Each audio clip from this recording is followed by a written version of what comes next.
Sometimes you need a cheesy casserole.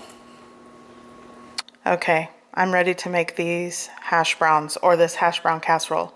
You're going to need a 30-ounce bag or 850 grams of shredded hash browns. If you have the hash browns that are like diced potatoes, that works.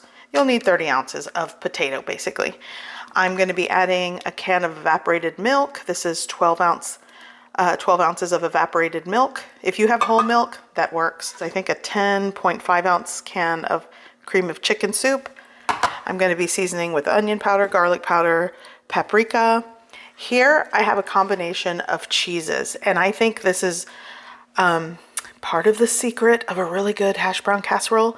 I have 8 ounces of sharp cheddar cheese and like 4 to 6 ounces of American cheese. That's my little secret. You don't have to follow that.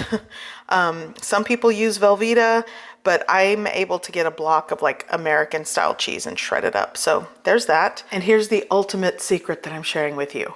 Instead of using sour cream, I opt to use French onion dip. It makes a difference if you like onion flavor. It just, I don't know, it just works for me. And every time I make this, my family goes crazy. So here we go. Let's put it together. I'm gonna go for, let's do 365 on my oven. Yeah. I'm gonna use this and add my can of cream of chicken, evaporated milk. You'll need 8 ounces of sour cream for this. I'm using whatever's left in this 16-ounce container, but 8 ounces of sour cream, or my little secret, French onion dip. Gonna shake in just maybe like, I'd say this is what, a 1/4 teaspoon to a 1/2 teaspoon of paprika, 1/4 teaspoon, just a little bit of garlic powder, and like a 1/4 teaspoon of onion. Let's see. Okay, we're gonna give that a mix, combine. I'm also gonna add some cracked black pepper. And then just give that a really good mix. Okay, I had to opt for this little like whisk mixy thing to mix a lot better. There we go. Going in with the hash browns. Give it like a pinch of salt. I'd say like a 1/2 teaspoon of salt, a little more pepper. I'm gonna add part of this cheese, maybe most of it, and I'm gonna keep some for the top. And fold everything together. It's not really a hard recipe once you have all the ingredients. Okay, that's looking really good. Okay, so 1.5 tablespoons to 2 tablespoons of softened butter. Clean hands and just coat your baking dish. Get the sides. Some people put the butter in the casserole mix. I don't. I just use like 2 tablespoons to swipe the baking dish, and that works for me. And I suggest, you know, do what you will, but give this recipe a try. I hope you find success with it. Okay. I hear someone. Oh, it smells good. Nothing's cooking yet. You want to help though? Oh, okay, let's go. This? Yeah. You always come when I'm cooking, and you're just going to pour it into the baking dish. And just scrape it. Yeah. Okay, so once you have it into your buttered baking dish, pour it in and just scrape the bowl as best as possible and get everything out of the bowl. Then you just spread it out evenly. Just like that. And this is going to go into our oven. I'm going to put the rest of the cheese on top, by the way. Let's not forget that, Angelica. Okay, the rest of the cheese. And you just put it right on top.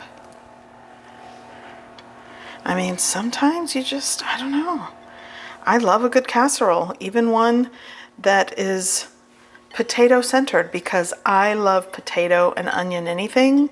And the flavor profile of this is just something that I love. Okay, get the rest of the cheese. Try to cover it as best as you can. Yeah, that'll do. You have the foil? That's enough, yeah. Okay, we're gonna cover this with foil. Don't squish it. Yeah, And this is gonna go into our preheated oven, covered. Do you got the oven? There we go. Right. This way? Yes, sir. Okay, and I will check on this. I'm gonna let it cook for most of the way covered, and then the last, like, I don't know, 20 minutes of cook time uncovered. It's gonna take like 55 minutes to an hour. Okay, so it's in the oven. I preheated my oven to 365 degrees Fahrenheit because my oven is just wonky, and it doesn't matter how many times I try to calibrate it or get someone to look at it, it doesn't work. So I hope for the best at 365 degrees Fahrenheit. Typically, for a hash brown casserole, 350 degrees Fahrenheit preheated oven works. And it never fails. When I make this casserole, I always have someone asking me, what did you put in it? It tastes so good. I can't stop eating it. And I think it's the combination of cheeses and the French onion dip in place of the sour cream. I know I'm not like reinventing the wheel of hash brown casseroles, but I think it works. It's so good. Okay. Hot, hot. Ooh, that looks good. Okay, 20 minutes without the foil. Gonna be ready, yeah, should be ready. Oh yeah, that looks great. Oh yeah, that's I done. have a half of it. I know. Be careful. Oh my gosh. Be careful. Oh, perfect. Okay, so this took, like I said, 55 minutes to an hour. I use the temp 365 degrees Fahrenheit. Most recipes call for 350 degrees Fahrenheit. It's up to you. This looks great. So I have a little bit of dried parsley, and we're gonna garnish. Yeah, we'll do that.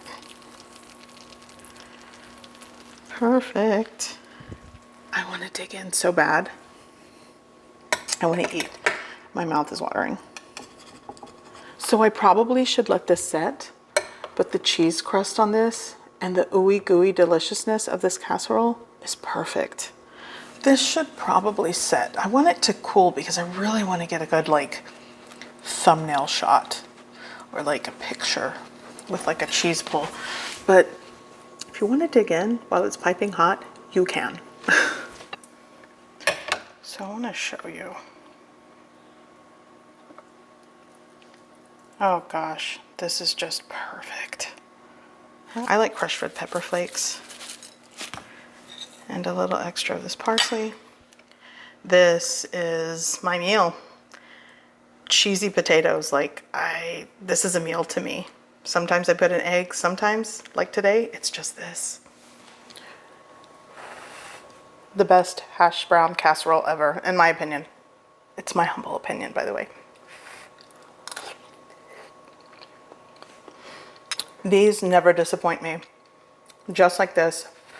Like I said, sometimes you just need cheesy hash brown casserole.